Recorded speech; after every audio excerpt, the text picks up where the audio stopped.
오늘 하나님의 말씀은 마가복음 6장 45절에서 52절 말씀입니다. 함께 읽습니다. 예수께서 즉시 제자들을 재촉하사 자기가 무리를 보내는 동안에 배 타고 앞서 건너편 벳사다로 가게 하시고 무리를 작별하신 후에 기도하러 산으로 가시니라.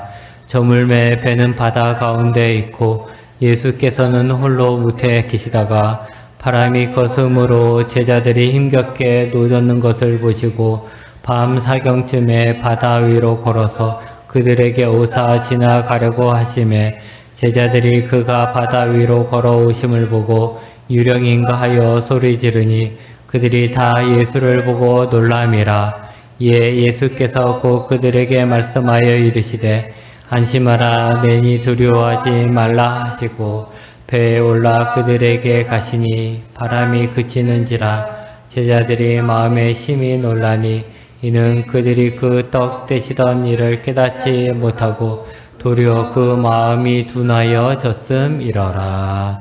아멘.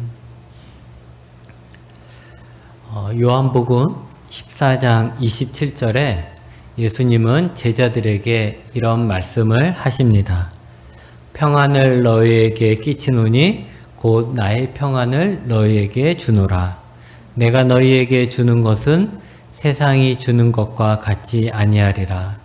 너희는 마음에 근심하지도 말고 두려워하지도 말라.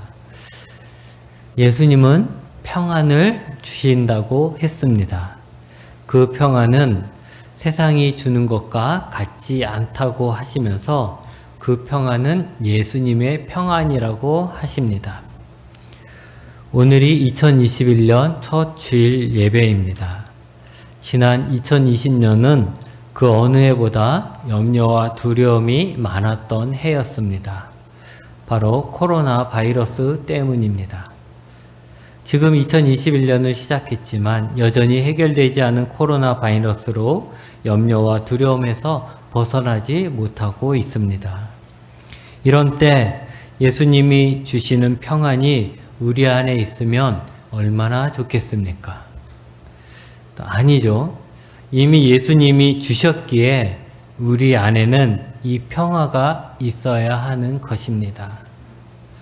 그런데 여러분은 평안을 누리고 계십니까? 세상이 주는 평안과 예수님이 주시는 평안의 차이점을 아십니까?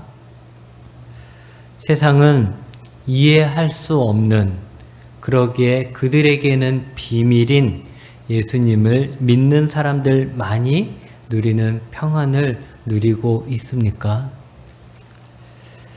제가 신앙생활을 하면서 또 목사가 되고 교회를 개척하면서 또 최근에는 몸이 많이 아프면서 늘 나의 믿음에 부족한 것이 있었습니다.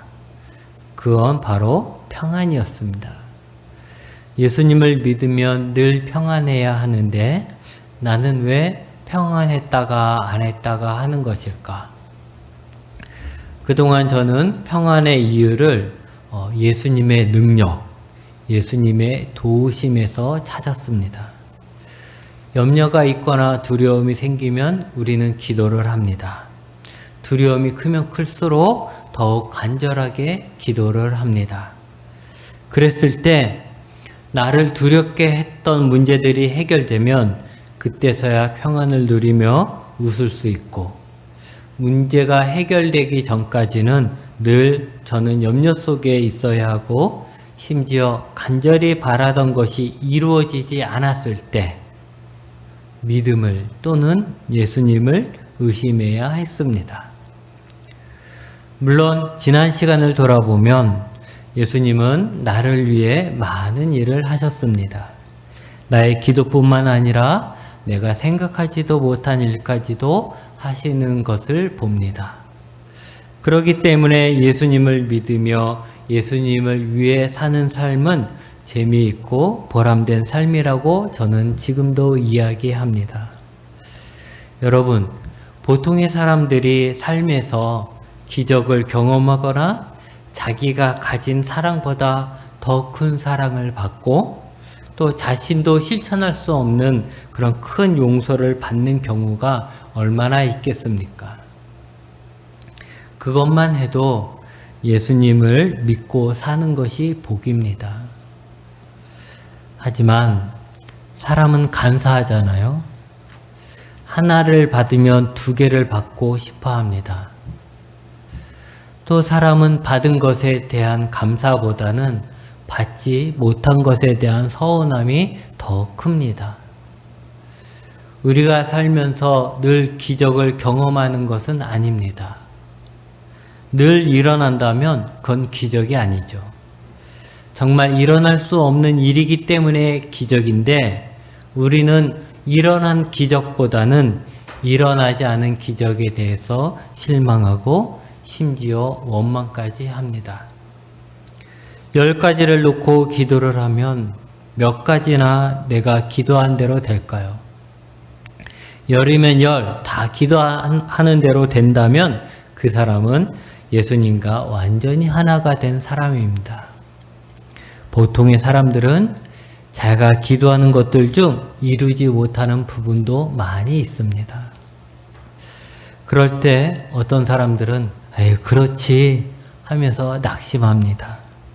그러면서 마치 기도를 해도 안 되는 것이 당연한 것처럼 기도한다고 다 되겠어? 그러면 다들 기도만 하게? 라는 자조 섞인 말을 합니다. 어떻게 보면 기도가 이루어지지 않았다고 원망하지 않아서 그나마 믿음이 있는 것처럼 보이지만 아닙니다. 이렇게 말하는 것은 오히려 그동안 예수님이 자신의 기도를 이루어준 것까지도 다 우연이라고 말하는 것과 같은 것입니다.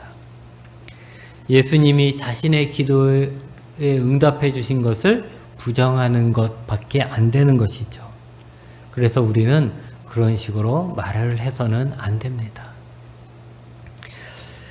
어찌되었든 우리의 기도가 우리가 원하는 대로 응답되지 않았을 때, 다시 말하면 예수님의 어떤 신적인 능력이 나타나지 않을 때 우리의 평안은 깨지고 불안과 두려움이 생깁니다.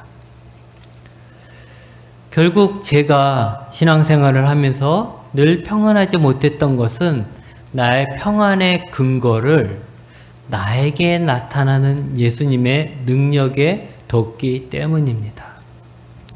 기도가 내가 원하는 대로 응답되느냐 아니냐에 달려 있었다라는 것이죠.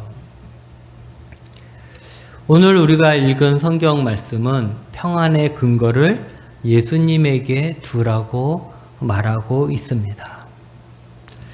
예수님이 물고기 2마리와 보리떡 5개로 5,000명이 넘는 사람들을 배불리 먹이셨습니다. 그 후에 예수님은 기도하기 위해 산에 올라가시면서 제자들은 배를 타고 건너가라고 하셨습니다. 그때가 아마 늦은 밤이었던 것 같습니다. 그렇게 예수님과 제자들이 완전히 헤어졌는데 그 갈릴리 바다에 역풍이 분 것입니다. 지금이야 배가 모터를 돌려서 가니까 바람이 어디로 불든 상관이 없지만 그 당시 배는 사람들이 이렇게 노를 젓는 배였잖아요. 그런데 바람이 반대로 불면 바람만 반대로 부는 것이 아니라 그 바람을 따라 파도도 반대로 치는 거예요. 나는 앞으로 가야 되는데 파도가 앞에서 치면서 나를 뒤로 미는 거죠. 그러니 노젓는 것이 얼마나 힘들었겠습니까? 제자들이 역풍으로 인해서 고생하는 것을 예수님이 보셨습니다. 앞으로 가지 못하고 고생하고 있는 제자들을 보시고 예수님은 물 위를 걸어서 제자들 쪽으로 가셨습니다. 그런데 48절에 보면 이해하기 힘든 말이 있습니다. 예수님이 물 위를 걸어서 제자들에게 오사 지나가려 하셨다라고 하셨어요. 제자들을 구하려고 제자들 배로 금방 온 게 아니라 말씀해 보면 예수님이 제자들을 지나가려 하셨다라고 하셨어요. 왜 지나가려 하셨을까요? 어쨌든 그건 뒤에 얘기하고, 이제 제자들은 예수님이 물 위에 걸어오시는 것을 보고서 무서워서 소리를 질렀습니다. 왜냐하면 예수님을 유령으로 생각했던 것이죠. 여러분이 만약에 배를 타고 가는데 어떤 사람이 물 위를 걸어온다 생각하면 뭐라 생각하시겠습니까? 당연히 귀신이다, 유령이다 생각하겠죠. 여러분, 우리가 잘 알아야 할 것이 지금 제자들이 새벽에 걸어오는 예수님을 못 알아본 게 아니에요. 예수님의 얼굴을 못 알아본 것이 아니고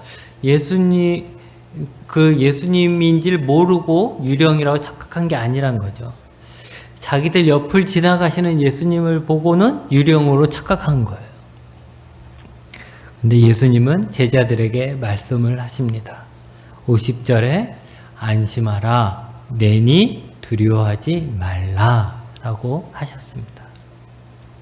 이 말은 두 가지로 해석할 수 있을 것 같습니다. 하나는 예수님을 유령으로 착각해서 놀라 소리 지르는 제자들에게 예수님이 나야, 나 유령 아니야, 나야, 안심해 라는 말씀일 수도 있고, 다른 하나는 밤중에 역풍을 만나서 고생하고 있는 제자들에게 이제 나다, 내가 왔다, 그러니 안심하라 라는 말씀일 수도 있습니다. 어찌되었건 예수님은 제자들에게 안심하고 두려워하지 말아라 하면서 그 이유를 예수님이기 때문이라는 거예요. 그리고 배에 올라오셨습니다. 그때 바람이 그치니까 제자들이 또 놀랍니다. 예수님을 유령으로 착각해서 놀라고, 그렇게 불어대던 바람이 예수님이 배에 타시니까 잠잠해지는 것에 대해서 또 놀라는 것이죠.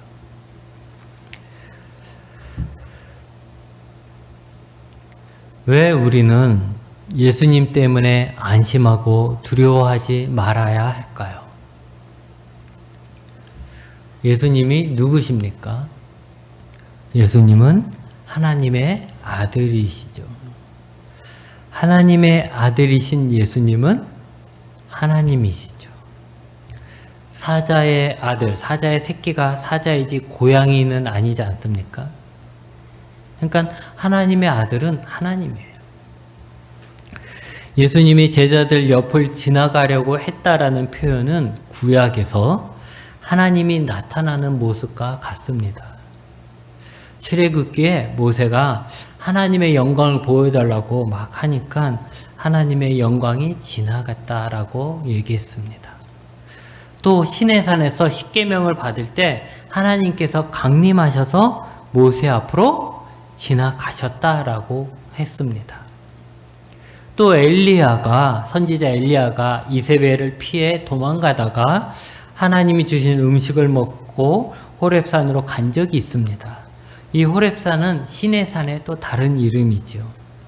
거기에서 엘리야가 자신의 신세를 막 한탄하니까 하나님께서 그에게 서라고 딱 하시고는 지나가셨습니다. 이 말들이 다 하나님이 모세를, 엘리야를 지나 다른 곳으로 가셨다라는 뜻이 아니라 하나님이 그들 앞에 지나가심으로 그들에게 하나님을 보여주신 거예요. 이처럼 예수님이 제자들을 지나가려 하셨다는 것은 고통당하는 제자들을 그냥 냅두고 어딜 빨리 가려고 옆으로 지나갔다라는 그런 말이 아니라 예수님이 하나님이라는 것을 제자들에게 또 보여주신 거예요. 놀랍잖아요. 물 위를 걷는 사람이 어디 있습니까? 물 위를 걷는 사람이 어디 있어요? 물 위를 걷는 하나님이 계시는 거죠. 그러니까 그 모습을 보여주신 거예요. 지나가셨다는 것은 하나님인 것을 보여주신 거죠. 예수님이 하나님의 아들이기 때문에 사실은 물 위를 걸어오시고 바람을 잔잔하게 하실 수 있었던 거죠. 그리고 그건 놀랄 일이 아닌 거예요. 하지만 제자들은 놀랬죠.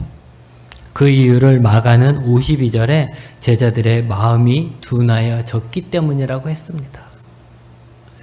제자들이 만약 하나님이 무리를 건너오셨다, 하나님이 바람을 잔잔하게 했다 하면 놀랬을까요? 전혀 놀라지 않았을 거예요. 근데 제자들이 놀란 이유는 예수님이 무리를 걸었고 예수님이 바람을 잠잠하게 했기 때문에 놀랬던 거죠. 근데 이들은 예수님이 하나님이라는 것을 모르는 거예요. 그런 이유를 52절에 제자들의 마음이 둔해졌기 때문에 아직도 모르고 있다 이렇게 얘기하는 거예요. 왜 마음이 둔해졌다라고 얘기했냐면 이 사건 전에 떡 5덩이와 물고기 2마리로 5,000명이 넘는 사람들을 배불리 먹이신 것으로 이미 예수님이 그때 제가 설교를 했던 것처럼 이미 예수님이 하나님께서 보내시기로 하셨던 메시아다, 하나님께로부터 온 자다라는 것을 이미 가르쳐 주셨다라는 거예요. 하지만 제자들의 마음은 둔해서 깨닫지 못했던 것이죠. 그래, 어쩌면 이해는 할 수 있어요. 우리 눈에 보이는 사람, 우리랑 함께 이야기하고 밥 먹고 잠을 자고 노래하고 하는 그 사람이 하나님의 아들이라는 것을 믿는 것은 쉽지 않을 것입니다. 그래서 그들은 무리를 걸어오는 예수님을 보면서도 예수님이 무리를 걷는다는 것이 아니라 당연히 유령이 걸어오는 것이다 라고 생각을 했던 것이죠.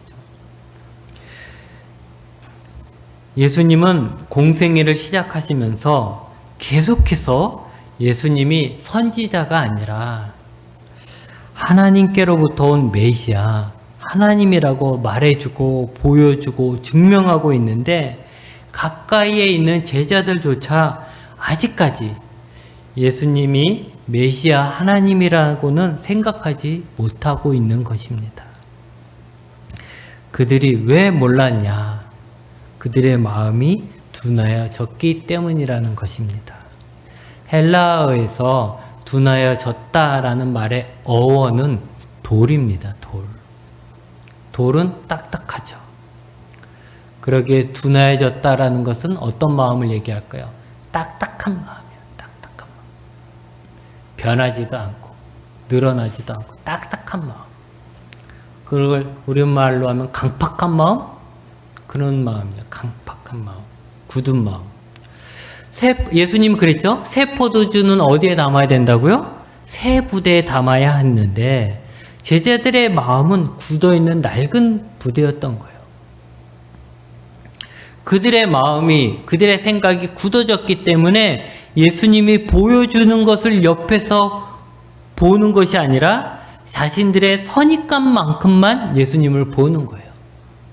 자신의 선입관만큼만.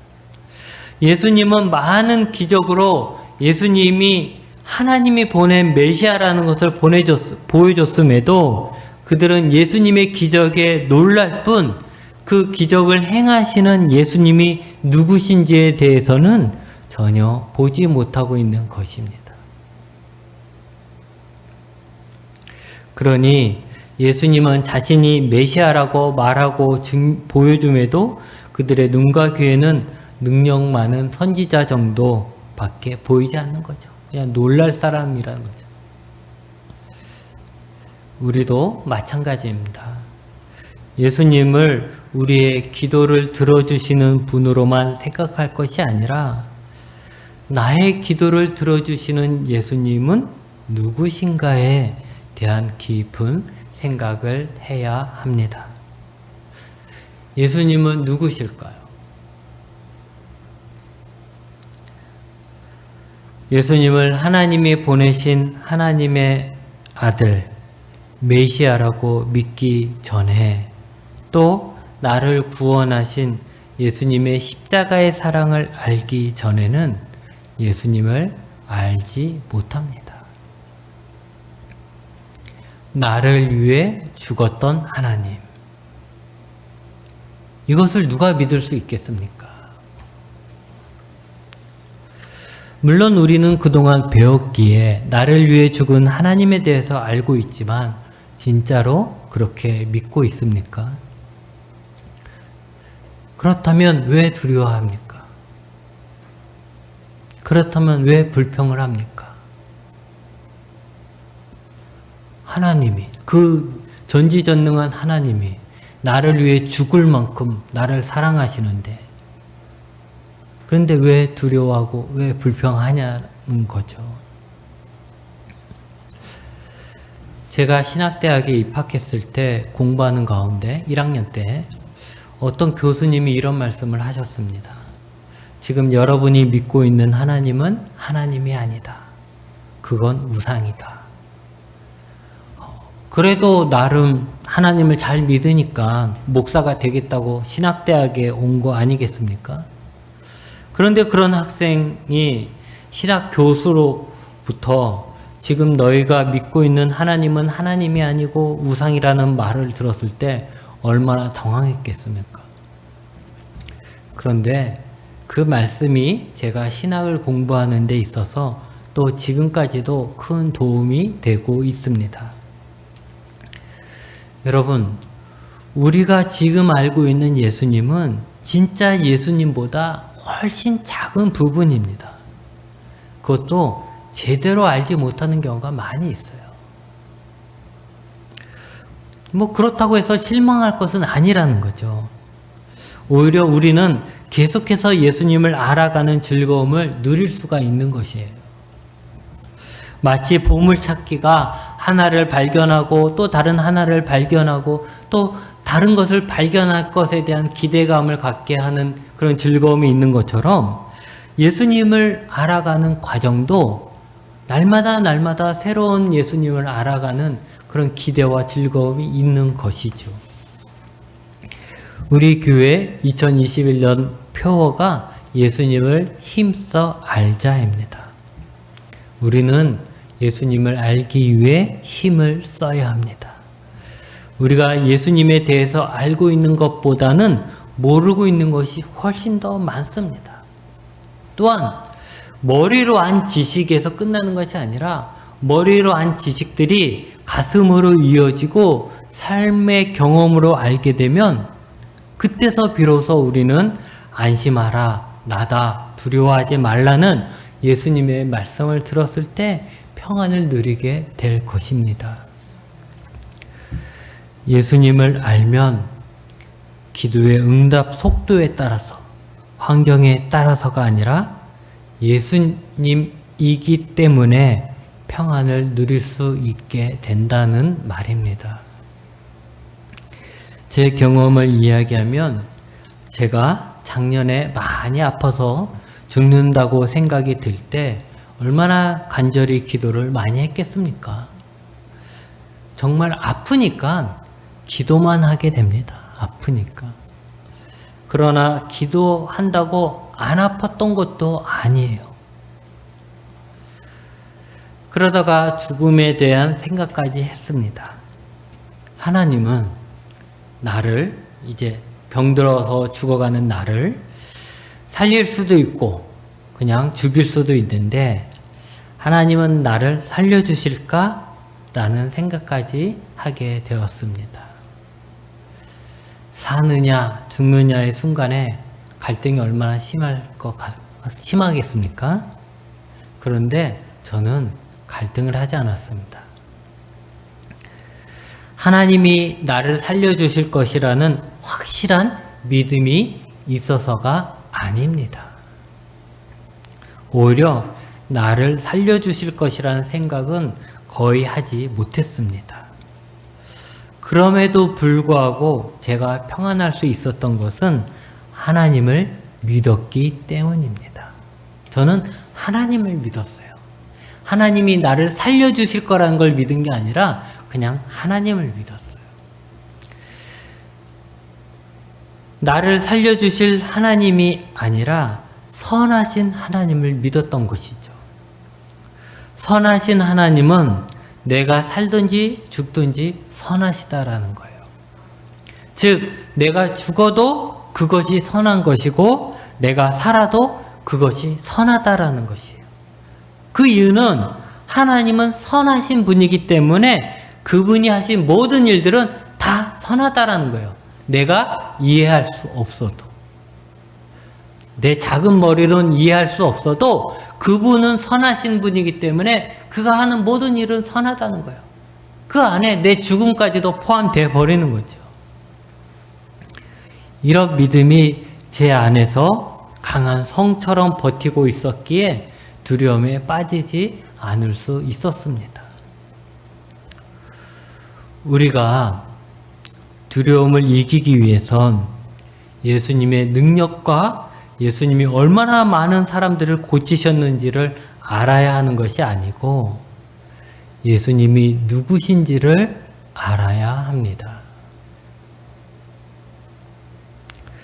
여러분, 예수님을 믿어서 나의 삶에 어떤 이득이 있을까? 예수님을 어디에 써먹을까? 이런 수준에 머물지 말고 예수님을 알아가는 기쁨을 누리셔야 합니다. 그냥 나다! 라는 예수님의 음성에 평안이 가득할 수 있어야 합니다. 예수님이라는데 더 이상 무엇이 중요합니까?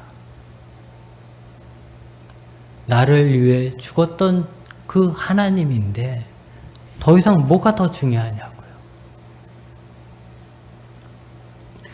예수님 한 분만으로 누릴 수 있는 평안은 세상은 알 수 없죠.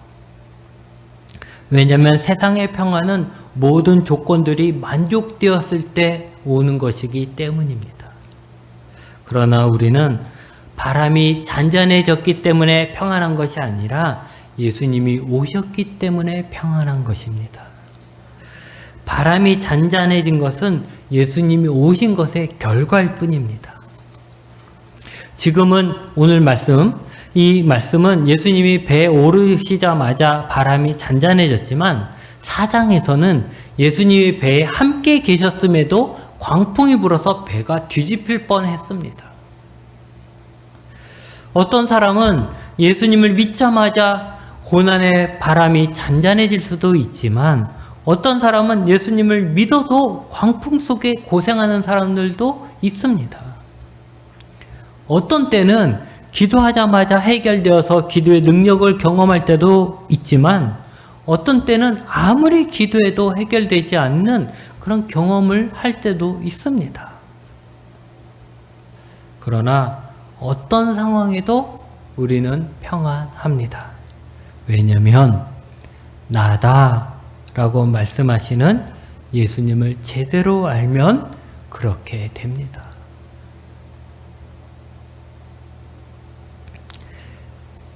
새해가 되었습니다. 새해는 평안할 것입니다. 하나님께서 새해에는 우리의 모든 근심과 걱정을 해결해 주실 것을 믿기 때문에 평안한 것이 아닙니다. 새해에도 예수님이 함께 계시기 때문에 평안한 것입니다. 그러고 보면 2020년도 힘은 많이 들었지만 그래도 평안했습니다. 왜냐하면 그 힘든 2020년에도 예수님이 함께 하셨기 때문입니다. 나다, 두려워하지 말라 라는 예수님의 음성이 우리의 귀에 들리길 바랍니다. 기도하시겠습니다.